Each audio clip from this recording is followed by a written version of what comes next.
security lama kan duty te ne an fel tak ania hei in online tak ani mo online tak in fel he mai hei vo in lam te ka pu yung bo ye boi do ve kamun ni lenga di do ve su boi dan o zan la mai tei war box ya i ti ro pui thei khop mai lo mo neไอ้ตัวน่ะเฮียนกรุ๊ปประคับเลยกรุ๊ป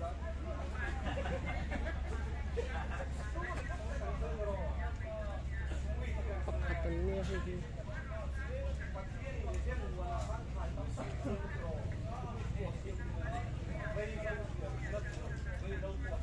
จอนโซ่และซองกรุ๊ปดังอันอมเลย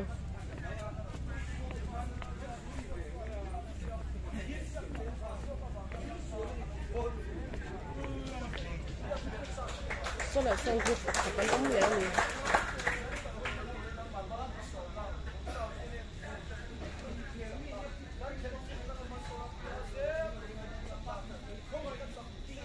so làm sao group cái này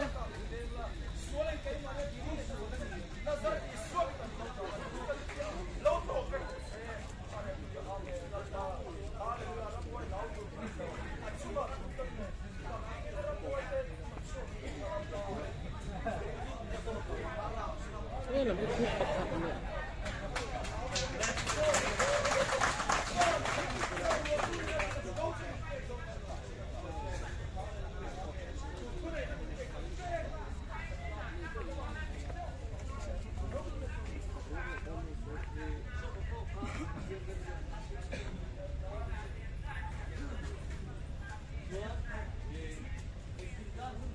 cái group bậc thang này này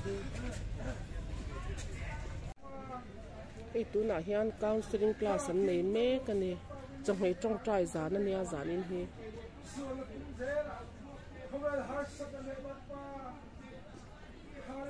โอช่างนันดิ้งอ่ะกรุ๊ปช่างอินกรุ๊ปสรีเวลานินเชนินกรุ๊ปสรีเวลานินเชนชวนให้ลำไส้ตะกันกันเหลงอ่ะผู้ละหมาดคนนั้นอมบกันนี่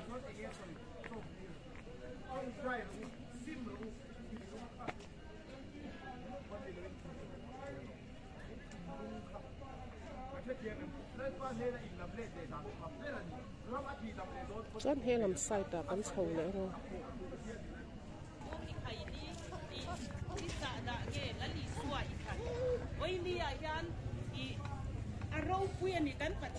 พวกฮิตทีมโดดต้นเมลให้หมูไทยแล้วว่าให้ที่เมเชีย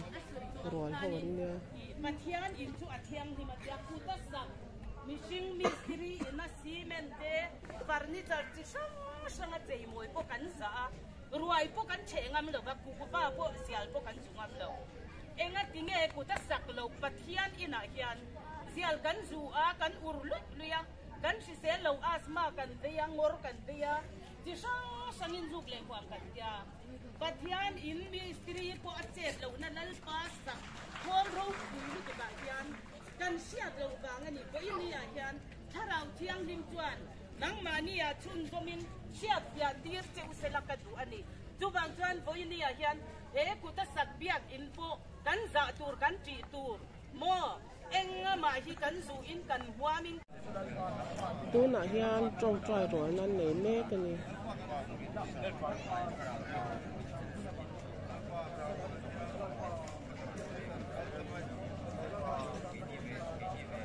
เล่นปันไงขาดเช่น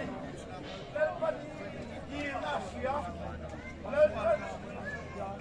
ยีน่าเสียเล่นปันไงขาดเช่นใจนะครับเล่นปันไงขาดอาจารย์จุดเก่งอาศัยยังเงินดีไอ้เซ็กชันนี้สิมีโมหัวเงินดีจูบางทีเราไปกันไงขาดทางโดน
Hãy subscribe cho kênh Ghiền Mì Gõ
để không bỏ